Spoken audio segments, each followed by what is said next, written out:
when we plan to be out of here, but you'll be going across the hall probably to dinner. And I know enough not to get in the way of Quakers on their way to eat. So I also have a deadline because given the forecast of snow, my wife decided to go ahead and start her Amish recipe donuts that she always makes on the first major snow day of the year. And we have ravenous college students coming over at 2. So I got to get over there and help her crank out about 200 donuts. Ever had the Amish recipe, Edna Ruth Byler's? Start with mashed potatoes. And they're really, really good, spud nuts. So I was also hoping to have Jean Bordewick, the acting president of the college, come with me. She may still show up, but I waited about half an hour over at her office. I think she's still in a committee meeting saving the college. So maybe she'll tootle in towards the end, but I think you may be stuck with me for the hour. But let's begin with a moment of quiet and get going.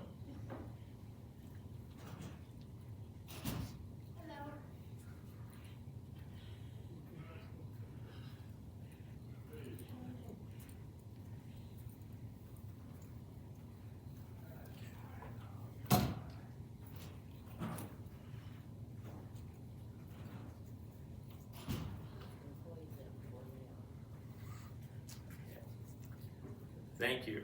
Now I know some of you have already heard this because you traipsed across the valley to friends' homes west last month to hear this presentation about Bayard Rustin and Quakers and civil rights. So it's essentially the same thing for those of you who heard it before.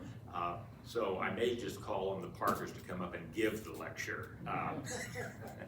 But look forward to hearing your response to the movie. How many of you saw the movie when it was shown?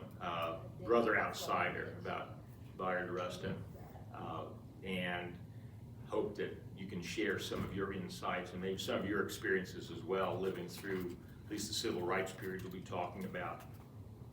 I want to start, before we get into Rustin though, in looking at just a very, very brief overview of Quakers and people of color, Quakers and civil rights, especially Quakers and the issue of racism, the Underground Railroad, and all of that.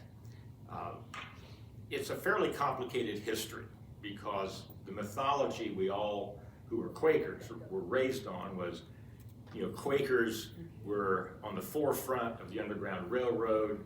Levi Coffin was called the president of the Underground Railroad.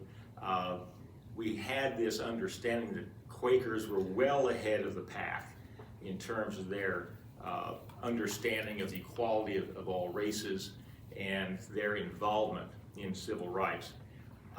As with most Quaker mythologies, turned out as a bit different story than what most of us grew up with.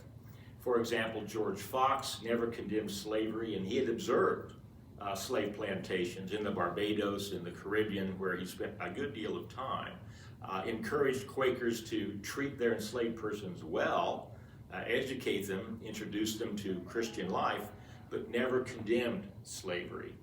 William Penn was an enslaver. There were maybe close to 24 enslaved persons that helped build his Pennsbury Manor up the Delaware River from Philadelphia.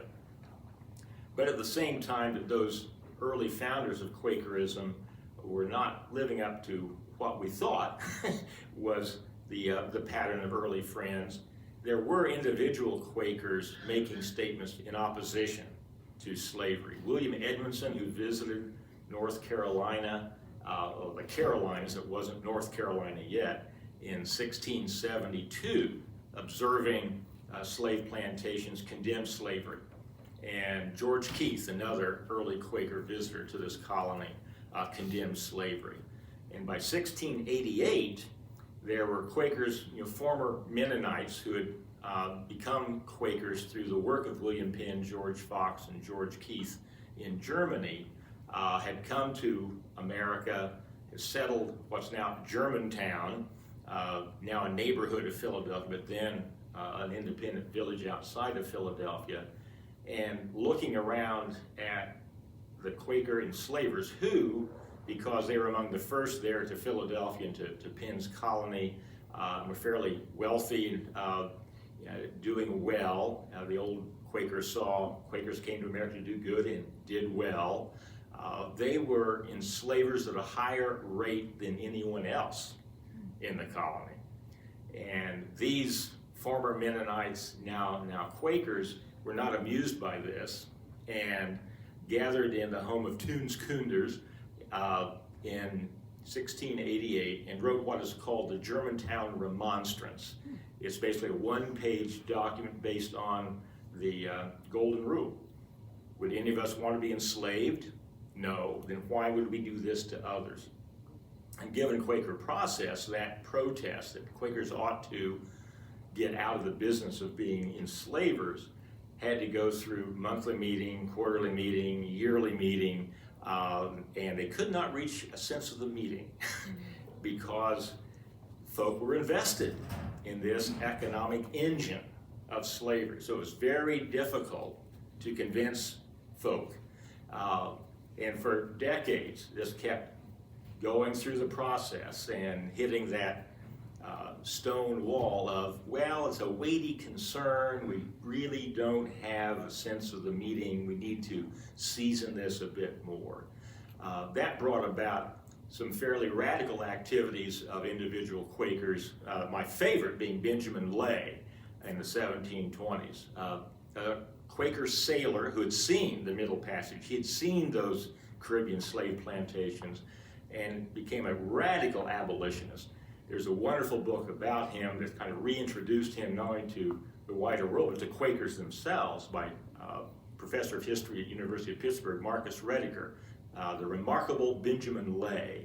When it was reviewed in the New York Times, shortly after it came out, the headline of the review was, "You will never be more radical than this 18th century Quaker abolitionist." He was a 4-foot-tall hunchback dwarf who'd spent 18 years at sea and eventually moved north of Philadelphia in the Abington section, lived in a hut inside of a hill that looked like he was kind of a hobbit living in this cave, a radical vegan, vegetarian, abolitionist, and kept trying to get Quakers to live up to their testimonies of peace, because this is a violent institution, slavery, of equality and simplicity. It's an economic system, and if we all lived more simply, we wouldn't need to enslave others to line our pockets. But he wasn't getting much traction. So he started using guerrilla tactics, guerrilla theater tactics. He would stand outside of a Quaker gathering in the snow, which we may have later on today, barefoot, and people would file out of this Quaker meeting and show pity to him. "Oh, poor Benjamin, don't you have shoes? We can get you shoes." He says, "Oh, I can get shoes." You know who can't? Enslaved persons. He would kidnap children of Quaker leaders and hold them for several hours as they desperately looked for them. And then he would return them and say, "How did that feel?" You know who else is desperately looking for? My favorite that I sometimes reenact without all the accoutrements with my classes over at Guilford was one time Benjamin Lay came into a gathering of Quakers that were debating this issue of slavery. And again, they tabled it, said, we can't make a decision. And so he left the meeting, came back a while later with his gray Quaker overcoat concealing a military uniform of brass buttons and a sword and a scabbard, and he was carrying a Bible that he had hollowed out and put a pig's bladder full of red berry juice in. And as he went to the front of the room, he threw off his overcoat, revealing his military uniform symbolizing the violence of the whole slave system, pulled the sword out and plunged it into this hollowed out Bible, which splattered the proper Quakers with blood, and cried, "Not ending slavery among us is like plunging a sword through the very heart of the gospel." He was tossed out, He was disowned from every meeting he was ever a member of. A couple here in the colonies and one over in England. After Marcus Rediker's book came out, he was reinstated in all three. We finally kind of learned. But he didn't get much traction, didn't live to see Quakers disinvest themselves from the slave system, but kicked the door open for others like John Woolman, Anthony Benezet to come through with a bit gentler tactics. Benezet establishing the first school for blacks in the Americas in 1730s in Philadelphia. One of his students was Richard Allen, who went on to establish the African Methodist Episcopal Church and wrote kind of amateur anthropological books about the nature of Africans in their native state. Because one of the arguments for slavery was, we're improving these people, we're bringing them out of the awful situation in Africa, Christianizing them and improving them. You know, we're giving them an advantage. What a wonderful thing we're doing. And Benezet's study of the natural situation of Africans helped open people's eyes to their own culture and the fact that they were doing okay before slavery. But he went on to then say, if in fact your goal is to Christianize them, and that's the intent of enslaving them, once they become Christians, how come you haven't liberated them? You know, a major problem with that argument. Benezet, in fact, influenced the whole North Atlantic abolitionist movement that went on to influence the Wesleys, Wilberforce, the English abolitionist movement. By 1808, largely through Benezet's writings and influence, England had banned, slavery, and but still had those slave colonies in the Caribbean. And then many Quakers, like Elizabeth Herrick, interesting person, went on in the 1820s and 30s to lead major boycotts against cotton, sugar, rum, products of slave labor and slave triangle, and finally brought about an end to slavery even in those Caribbean plantations. So there was that kind of activity. But what most of us kind of remember is the Underground Railroad. And that by 1778, Quakers in North Carolina had developed a testimony against slavery. And you had to divest yourself of your enslaved persons if you wanted to remain in the Religious Society of Friends. Some of you know the story of John Armfield, who was from one of those Quaker Armfield families in Guilford County, born in the 1790s. But his family had left Friends for some reason. We don't know exactly why, whether it's because they wanted to hold on to their enslaved persons when the testimony was developed, or because they chose to fight in the Revolutionary War when the battles came through here in 1781. But for whatever reason, John Armfield was raised Methodist, eventually joined the Episcopal Church when he married an Episcopalian, and became the largest slave dealer in American history with his uncle Franklin and Armfield, with offices up in Virginia, dealt in thousands of human bodies each year.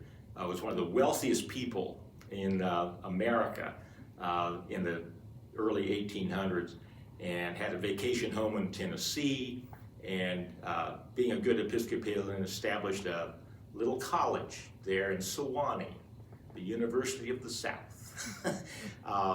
The other branch of the Armfield family remained Quakers, and Armfield Athletic Center over here at Guilford is named for them.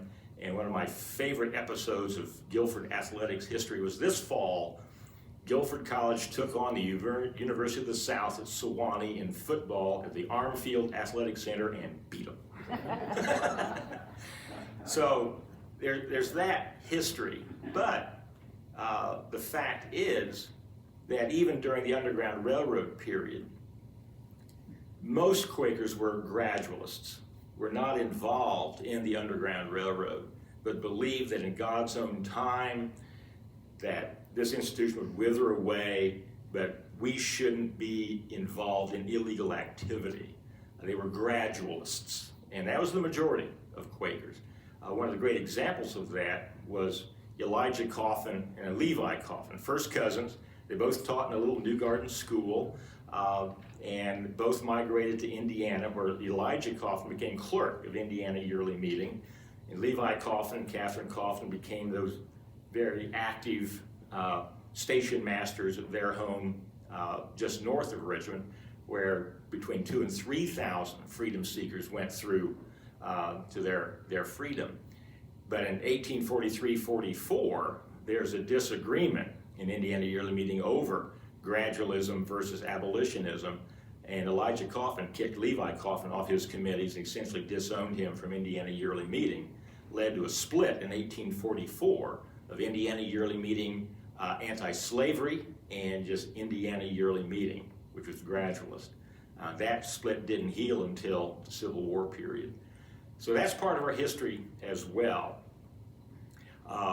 And I hate to admit it, being a native-born Hoosier, but in the 1920s, it's believed that upwards of a third of at least male Quaker membership in the Society of Friends of Indiana were members of the KKK.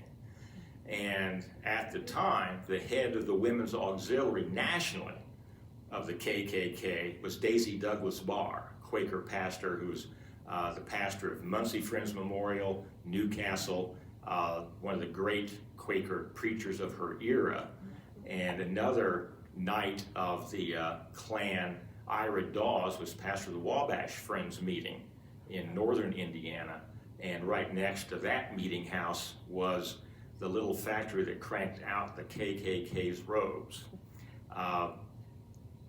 If any of you have ever read Heat Fever in the Heartland, any of you know that book, highly recommend it. It'll curl your hair. But it's a book about the KKK in Indiana in the 1920s and how they actually were the power behind the throne.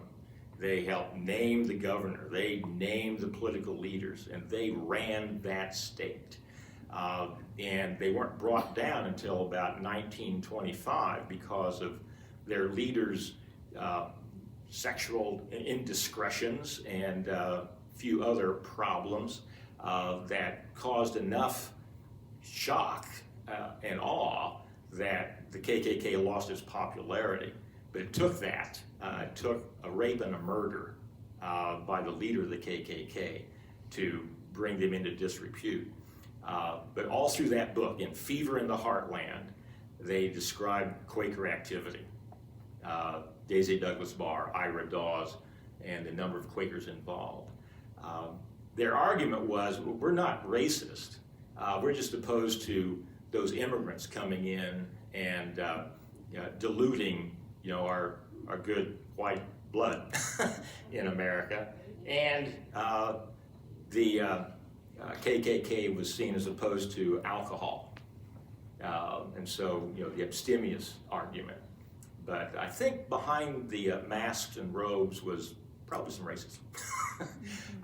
Especially when you take a look at 1929 and the famous lynching in Marion, Indiana, which is the center of Grant County Quakerism, right there in the Quaker belt of all those folks that moved up there from the south. Some 10,000 people gathered around the strange fruit of two young black men who were lynched.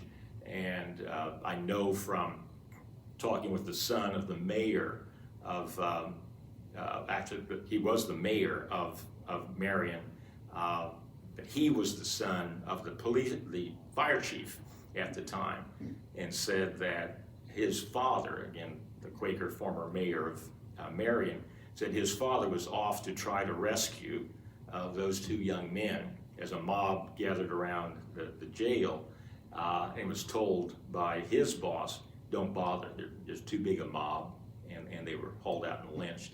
And he said he could identify a number of Quakers that were in that mob, and that when pastors of the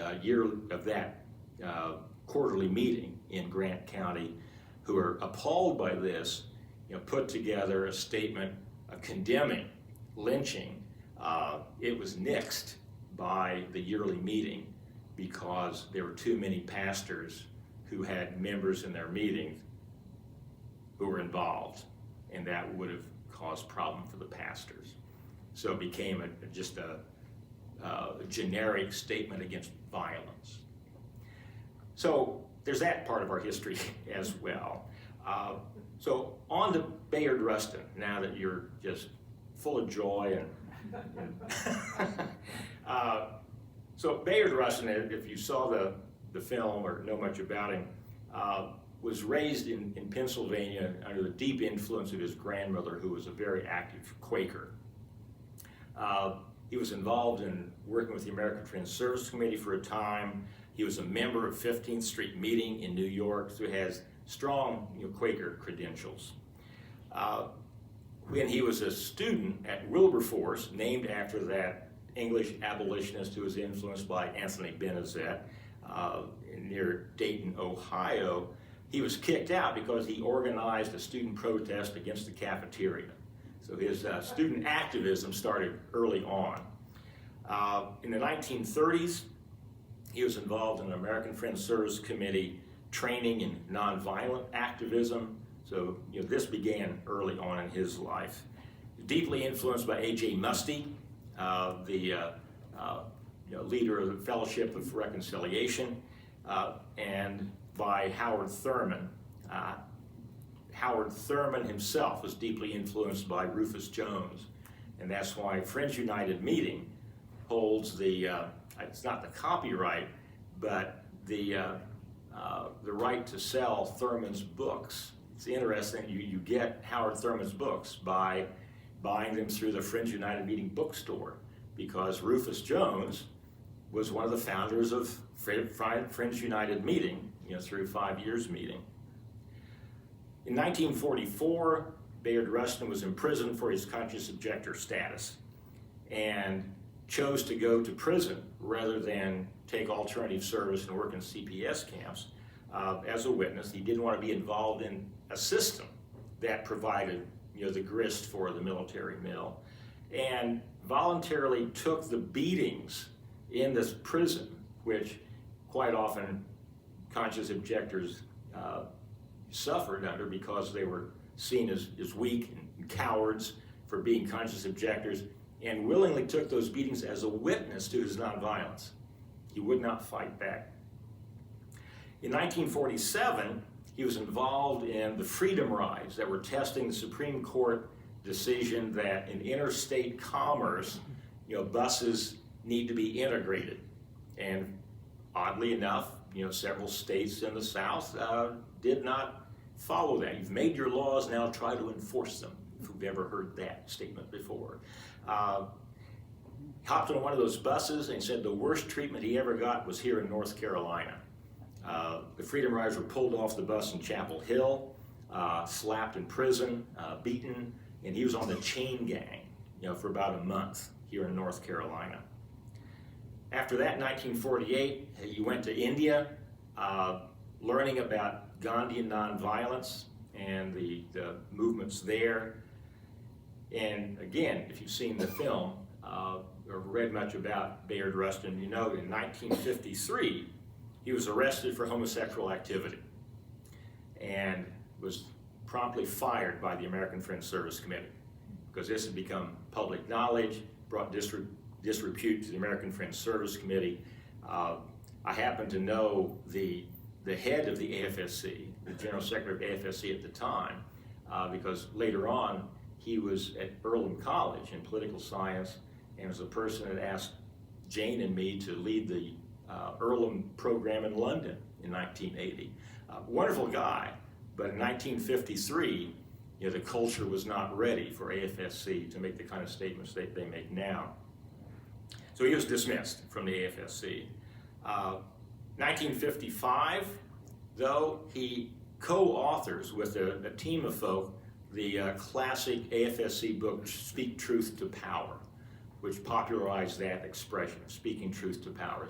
A statement against the rise of nuclear proliferation and militarization.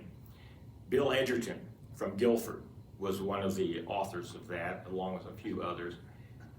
But Bayard Rustin's name does not appear in the original edition, again, because of the controversy around that. Later editions have his name on it. In the 1950s, he was very involved in establishing the Southern Christian Leadership Conference, in teaching King and others Gandhian nonviolence, helped organize the Montgomery bus boycott in '56, and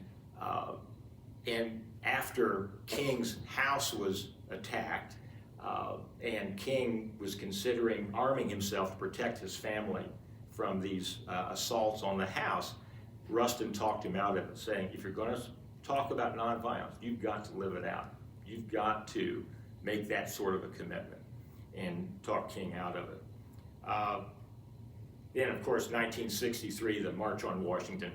Again, behind the scenes, organizing this down to how many porta potties you would need, how do you transport all these people, all those logistics that made the March on Washington such a success, quite important.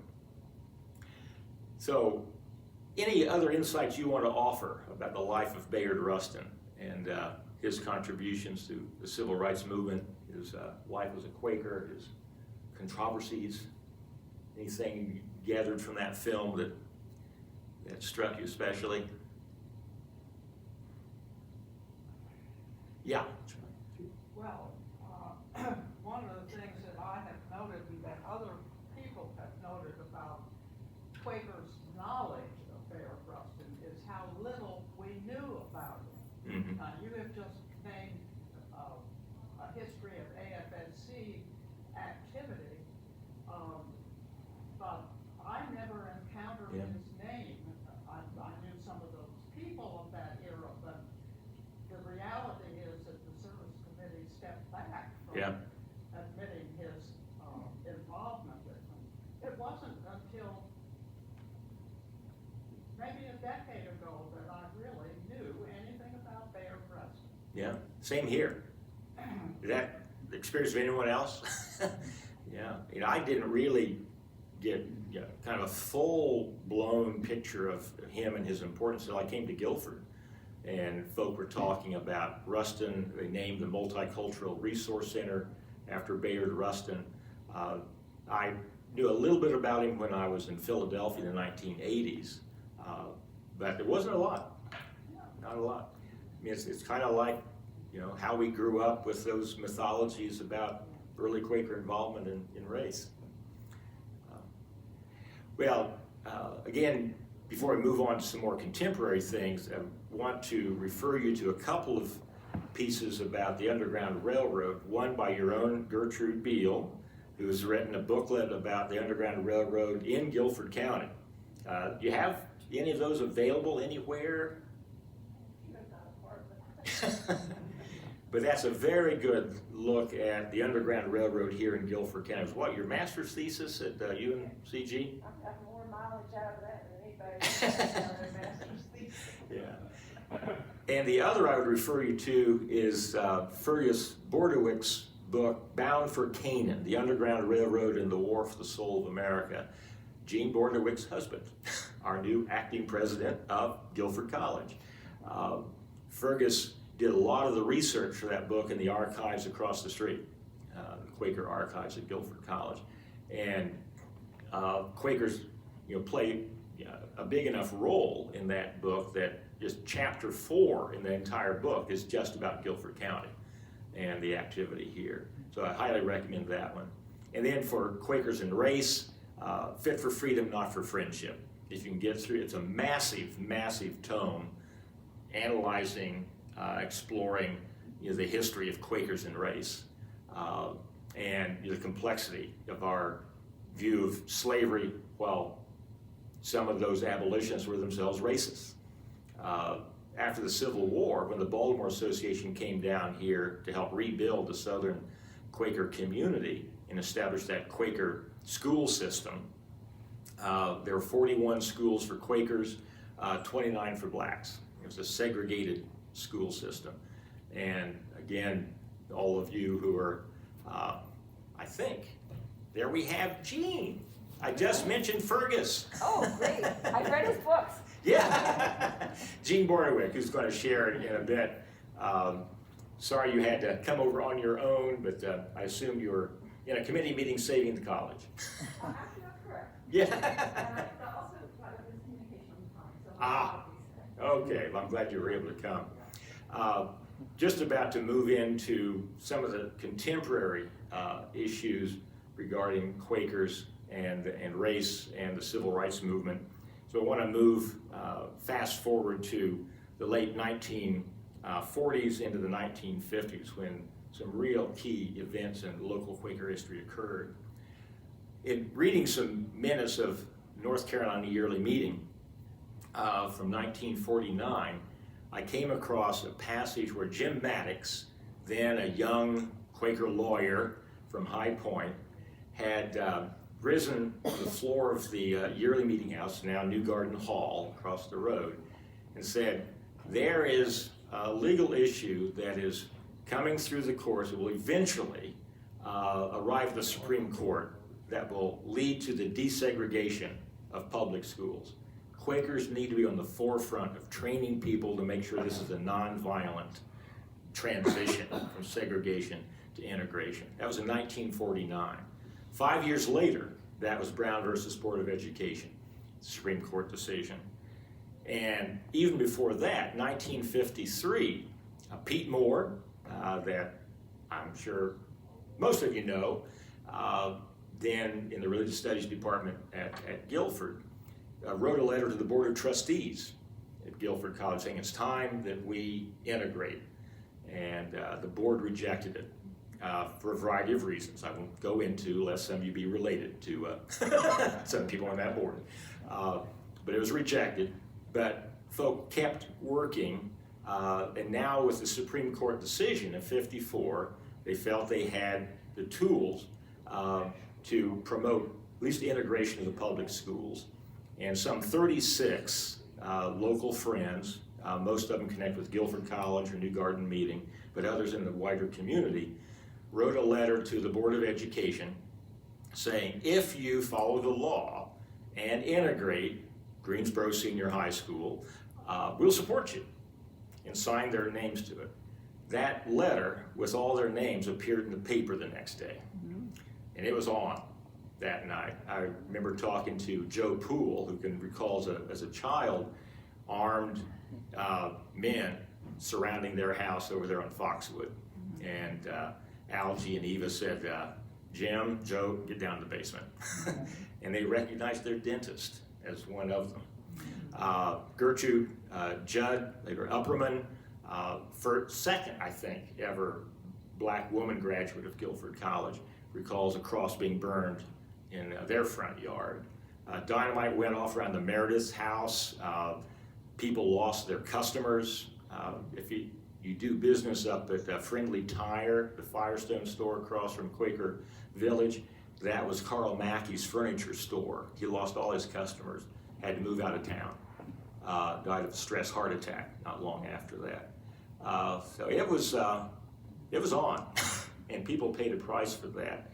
But 2 years later, again, through AFSC work and training, Josephine Boyd, the senior at Dudley High School, was recruited to integrate Greensboro Senior High School, now Grimsley.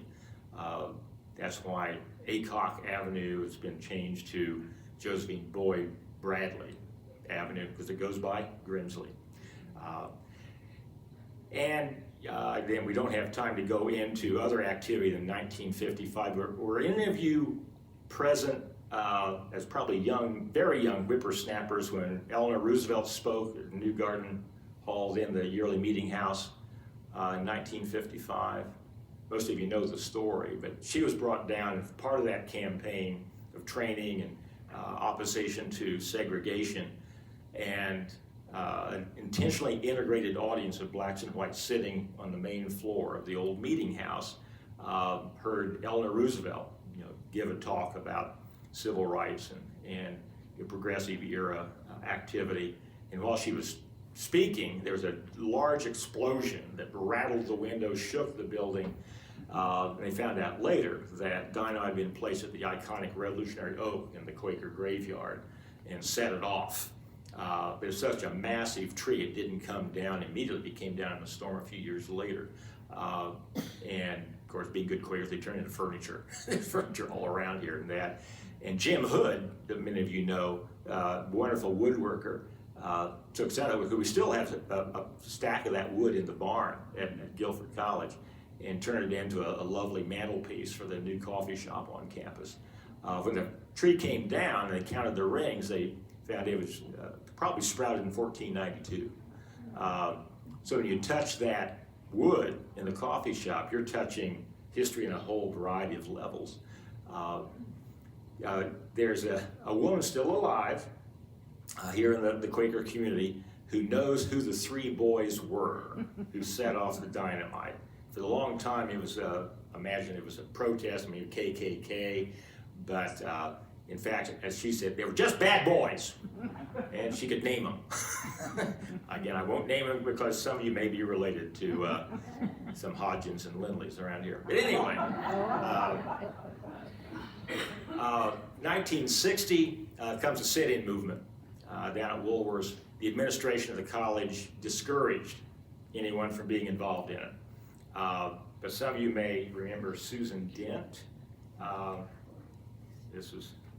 Remember Susan Dent, who just passed away a while back. She was a first-year student, Susan Knoyer at Guilford. And being a good Guilford student, she ignored the administration's advice, and with her roommate and others went down to support the sit-ins at the Woolworths. And Pete Moore, bless him, again, against the advice of the administration, went down there with his mortgage papers in case he had to bail out any students who might be arrested for participating in that. 1962, Guilford integrates. I know Elwood can name the two who did. I keep forgetting. One of these days I'm going to write it down. But again, the Board of Trustees was opposed to this. They felt if Guilford integrated too soon, it would, end donations, end enrollments. They couldn't get out ahead of the culture. So again, Clyde Milner, Pete, I think, conspired to recruit two Kenyon Quakers. And I think Pete went over there. I think. But what are their names? Excuse me. Their names are Washington Rakama and Ayu Watakila.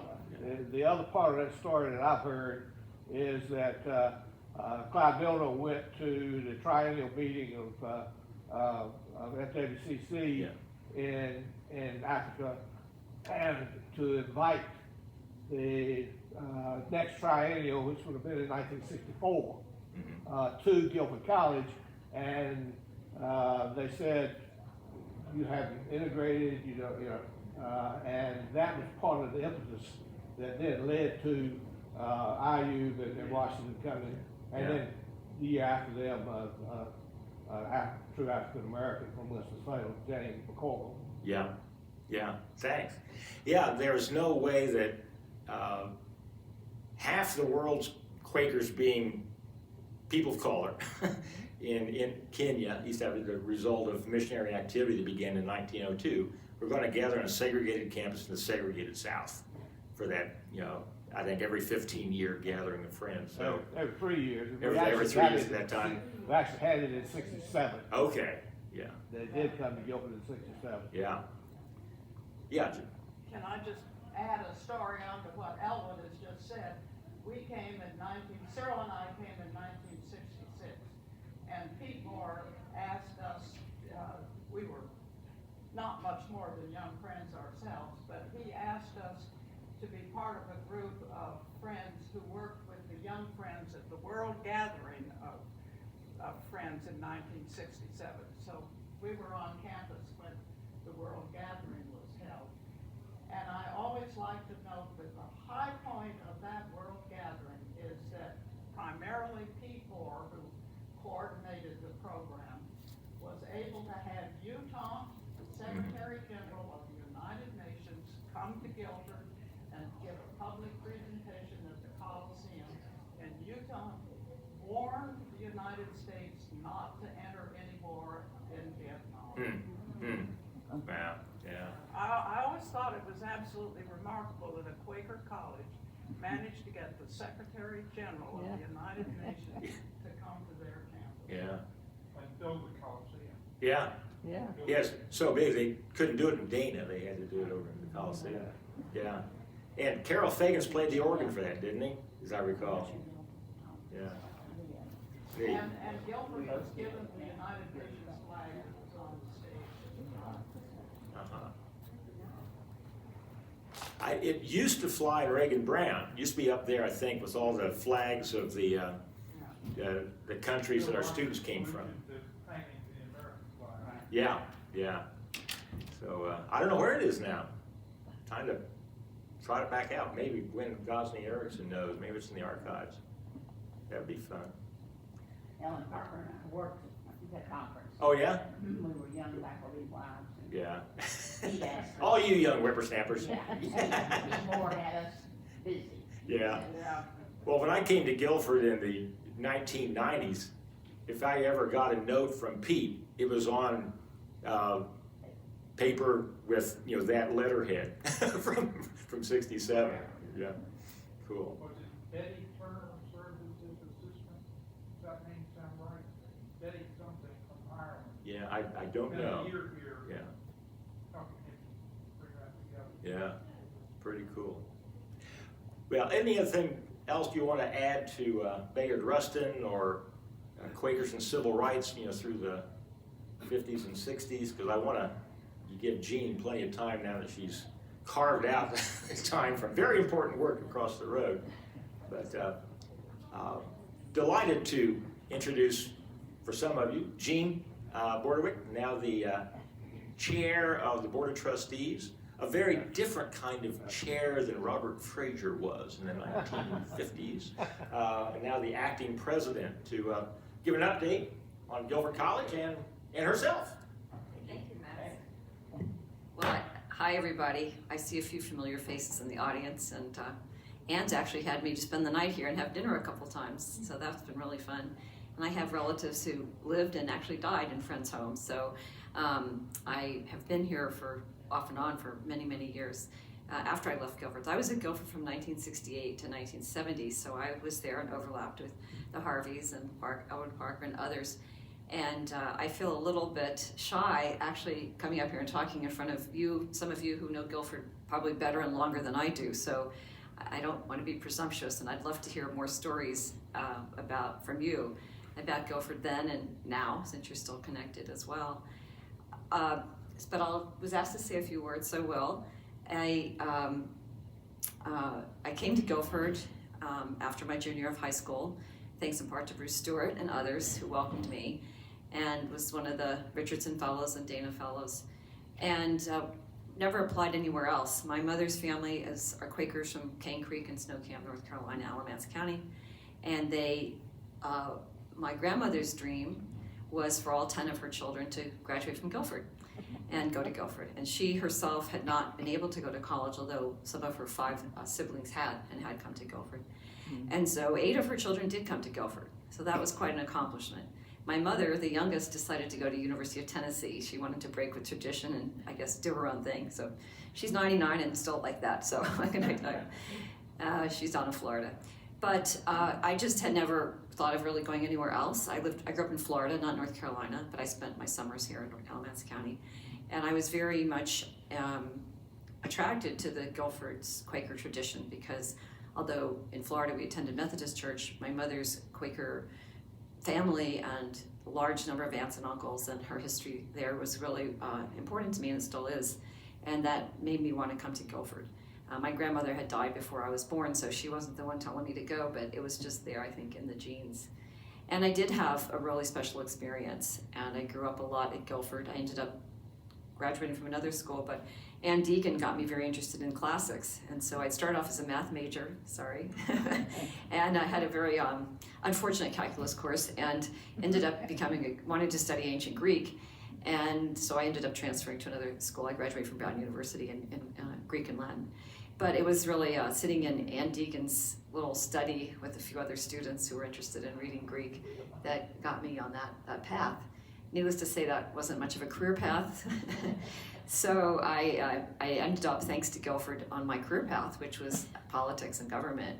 When I was, after my sophomore year, through the help of Mrs. Buford and various other people at Guilford, she was my our resident dorm mother in English at that time, I was connected with Congressman Richardson Pryor's office, and I was selected to be an intern for him that summer. And then I stayed on, because I dropped out of school for a year. I stayed on as long as I could financially afford it. And so that was a very important experience. I had really no interest in politics before that. My parents voted, but that was about it. And I did end up making most of my career working in the US Senate. And I remember in 1980 when both Congressman Pryor and the senator for whom I was working, Senator Dick Stone of Florida, were defeated at the same time. So suddenly, just about everybody I knew and had worked with on Capitol Hill was suddenly washed away by that election. But fortunately, I've stayed in touch with some of Congressman Pryor's other staff. So Tom Lameth over in Winston-Salem and I are still in regular contact. And Doug Copeland here in Greensboro keeps the Alumni Association for Richardson Pryor together. And they just celebrated Tom's 90th birthday. So that was fun. I wasn't there, but we sent cards and everything. So a lot of things started here for me at Guilford, and I still retained a deep affection and attachment to the school because I think it shaped me in very important ways. I did get the Quaker sort of education that I wanted, and I am a practicing Quaker now. I belong to San Francisco Friends Meeting, but it's because I was in San Francisco for 8 years, and so I now attend Friends Meeting of Washington in Washington, D.C., where I live, although I go to New Garden whenever I'm here, and probably transferring my membership. So I was in I think 2021, I got a letter from Paul Zoff, who coincidentally was the graduate school roommate of one of my uncles. And so when I came to Guilford, Paul and Evelyn greeted me warmly and remained friends ever since. And he just said, please donate to Guilford because they need money and in the name of one of your favorite professors. And I thought, what is going on? So I called Paul and he kind of told me, and that was when I really became involved. I was getting ready to retire from my career. I was then in philanthropy actually. And he kind of told me. And so I joined in with the Guilford Forward Fund and tried to raise money for that $6 million effort, which was successful. And then I didn't really know, I became much more engaged and I was asked to become a trustee, which I did at the end of 2022. I spent the next year trying to figure out what was going on and how to be a trustee at Guilford. And then in the end of 2023, I was asked to be the chair of the Board of Trustees, and I stepped into that role actually just a year ago this month. And then in December, when Kyle Farnbury stepped down as president, he had a 3-year contract, but he could have stayed on, but he stepped down as president, and the board asked me to step in as the acting president. I actually did have to resign as chair of the Board of Trustees because SACS, our accrediting agency, doesn't allow somebody to be on both the governing board and the administrative side of the college. So another trustee, Keith Milner, class of '82, football hero, first African-American quarterback we ever had. He's our acting chief operating officer. He's fantastic. And then we have 3 other trustees who are here really daily. We're called the transition team, or as the students like to say, the 5. So the 5, we're on campus most every day, and we are digging in with various kinds of expertise that we have. We come from different walks of life, different areas of expertise, to try to really address more fundamental issues at the college that weren't addressed at the time of the Guilford Forward Fund. Unfortunately, sometimes money's a bad thing, and between COVID money and other things that happened, there was sort of enough money to paper over deeper problems about, I don't think of education as a business, but if you think of it as it's still a financial entity, has to make ends meet, the model wasn't working and they didn't address that adequately. So here we are where SACS, after that whole thing with Guilford Forward Fund, they started notifying the college that we were under, scrutiny. And we're on probation now. And we have until the end of this year to retain our accreditation, which I'm actually feeling very good about because I think we're finally doing what needed to be done quite a long time ago. And the 5, we're working together really well with all other people, the faculty and staff on campus. But I think the extra capacity that we brought to this has been really helpful. And we also have had quite a few alumni who have stepped forward, many of them early in retirement. They have incredible experience, expertise, knowledge of the school, love for Guilford, and they're volunteering. I think we have 3 or 4 in the finance department who brought in like CPAs and people with really high level finance experience. and they're volunteering. So we kind of need this extra capacity right now because there's so many things we have to analyze and then figure out new ways of doing things, and then of course work with the whole community to make that happen. So I'd like to say a few things about kind of the exciting things that have happened in the last 6 weeks. I feel really positive. We have to have a balanced budget by June 30th for this fiscal year, which is the hardest nut because we got a late start. We came in January, we're already halfway through the fiscal year. We had to make a lot of changes. I feel that we're developing for FY26. I just got briefed this morning. I should have been here on the FY26 budget, which actually we are looking at a small surplus, which would be amazing after the last 3 years of giant deficits. But we've done a lot of things. I mean, first of all, I just spent time on campus listening to people and meeting with students, faculty, just about anybody who wanted to talk to us. And immediately some things surfaced that we were able to take care of quickly, like students weren't able to access their books before the first day of class. It turned out a certain bill hadn't been paid, so that was fixed within 12 hours and the students got their books. So there were a lot of processes that just didn't seem to be working, and communication that wasn't happening. And I discovered that actually a lot of people, faculty and staff, had developed some incredible ideas for moving the college forward, but they weren't getting the senior leadership opening the door so they could pursue these things. They understand they're not doing it with big budgets, they're just doing it. And so a lot has happened really fast just because actually all the work has kind of been done and they were just waiting for somebody, like pick the peach off the tree. And so that's what we've been doing. So to be specific, aside from getting things like getting the books paid for quickly, we offered voluntary reduction of hours or early exit or early retirement to staff. And we had some take them up on that, so that's going to be effective as of March 1st. Of course, in higher ed, the biggest cost is payroll, but you need people to make it work. So we've really tried to focus on keeping the faculty and the teaching as strong as we can. We're looking for ways to reduce the reliance on adjuncts next year and focus on having more full-time faculty, both tenured and contract VAPs. We have a new provost, Cami Rowan, who has really done an amazing job of looking at ways to improve the quality of the academic program, at the same time consolidating some things that were expensive but not productive. So I'm happy. I haven't really announced this yet, so you're the first to hear this, but we just had a meeting yesterday where we're going to be able to actually, through using some technology and some other college consortium, we're going to be able to offer more classes starting in the summer and the fall than we have in new areas. So right now we're just offering 3 languages, Spanish and German and Japanese, but the Japanese professor is retiring. She's above 65. So now we can offer some more languages through these other methods. So it's partly online and partly not. We don't want to lose the in-person and residential experience, but we want to provide more convenience at certain times for students. So we're looking at investing in some of our more popular programs, but also investing for the future in strengthening our liberal arts core, which every student at Guilford has to take, and that's where the common experience happens. So you can't major in business and not take liberal arts or humanities or language, those things. And the other core that we have is ethics. We're really deepening our focus on ethical leadership, and we're offering ethical leadership certificates so you can have something that proves that you've really looked at it. Our business program begins and ends with business ethics courses and continues them throughout. And our Center for Principled Problem Solving is deepening and expanding their work in the area of ethics and ethical leadership. So that's a distinguishing quality, and it comes right from our Quaker roots and traditions, integrity in everything you do. College hasn't always practiced that. We've had some, I think, lack of integrity around our finances, and so that's one of the things that we are really emphasizing. Pay your bills. If you can't pay it, don't incur the cost.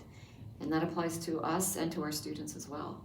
So there's some more exciting things in the works that aren't ready to be announced, but I'm very clear that I think we can make it to June 30th, which is the biggest hurdle. We're gonna have to raise about $5 million in the next 4.5 months to do that. And there's a possibility we might sell a piece of real estate in order to get where we need to be, but that's a last resort. And we are improving our collections. Some of you may have gotten my newsletter where We've had a policy where students could come to school without paying for it and hoping they pay later. That's not okay. So we're tightening that up. So there are a lot of places we can tighten things up and just have clearer communication and clearer processes. And there are some places where we're making changes. We're reducing the size of the administrative staff. We're eliminating some of the senior positions. I've already reduced the staff in the president's office from, I think, 5 to 0. No, actually, that's not exactly true. One person's paid by a grant. But anyway, by the time the grant's over, I think it'll be 0, unless you count me. So there's a lot of places where we found we want to focus on investing in the student experience and the faculty that provide that and the support staff that provides that. And then not spend so much money on things that are less directly focused on what our purpose is and creating that transformative educational experience that our students come here for and to serve, and we've always had. And I look at the professors in this room who did it for my generation, and I'm really grateful. And my class of 72 still talks about you guys. So thank you for what you gave us and for staying active in the school. I'd be happy to take some questions. I know it's a little, broad strokes here, but happy to answer specific questions. And I appreciate your ongoing support. Many of you continue to support the college. It really means a lot. And what I would like to see is more of a relationship between Guilford and Friends Homes. I think we've got some really exciting professors and students who could come here and tell you what they're doing. I just love to go visit them and talk with them. Every day I hear something really cool that's happening on campus. I didn't know somebody was doing that, but it's on a micro scale because we're small. Every individual can pursue something that they're interested in, and we have somebody who will help them, some resources to guide them. So I find that to be really special. But I think we could do more to reach out to the community, and this is the closest community we have. You're right across the street, and we'd love to do more of that. I've met already with the executive director here to start the plans for that, and he also said that there are a lot of jobs here, part-time jobs that Guilford students could fill, so you may start seeing more Guilford students working here because we now have a pipeline between our student student employment office and Friends Homes. So I just think there'll be a lot more integration and a lot more contact in the future. Hi, Gertrude. And appreciate you all giving us more ideas about that. If there's specific programs or people you'd like us to bring over, happy to do that. Okay. I know we're right up against lunchtime. Hey, Just saw the clock, yeah. quick questions? I'm in. I am. Gene. You know, and others know that because we have a small committee here working on gerontology, that Guilford would offer, it looks like initially, a certificate in gerontology and Friends Homes the lab. And so, Where are you gonna find the old people? Don't worry, you're not on the list. We're in the lab, Well, that's an exciting connection. Yes. Because you mentioned certificate programs Yes. with regard to ethics, and that the certificate program is something that we had years ago and bringing back. And I met with the woman the other day, and it's amazing how many different kinds of certificate Mhm. programs from the different disciplines can be offered. Did you meet with Sammy? I did. Yeah, so that's one of the exciting things I didn't specify, but like I said, there's just so much that's ready to go that's really exciting, and I think that gerontology is one of them. And when I met with your executive director, I also talked to him about Jordan. I talked to him about that, and so that's something that we'd like to move forward very quickly. And that's an example of one of the certificates. There's several in the health sciences area that we can offer, building on what we already have. Most of our health-related courses are in the sports studies department. But actually, sports studies, it's not just about training coaches, it's about preparing people for many fields, physical therapy and gerontology and so forth. And a lot of our students who study sports studies actually go into medical school or medical related professions. So it's much more of a feeder than I thought. So yeah, that's one of the exciting things I hope we can do very soon. Anybody else? I know I'm staying between you and lunch, so I'll sit down. I know, Bob Mowry saw me the other day and was asking about what's going on at Guilford, and that's why I thought about inviting Gene to come over and share. But he also suggested that we pass the hat. I'm not going to do that, but you know where you can send donations to. And I know that Gene can provide that information as well. So we're not going to pass the offering plate now, but Anyway, thank you very much. I'll see some of you Sunday evening. Rumor has it I've been invited over for Vespers, so may see you then. And Gene, thank you so much for saving it from a full hour of me. Yeah. That's the part I know. Thank you so much. Enjoy your lunch.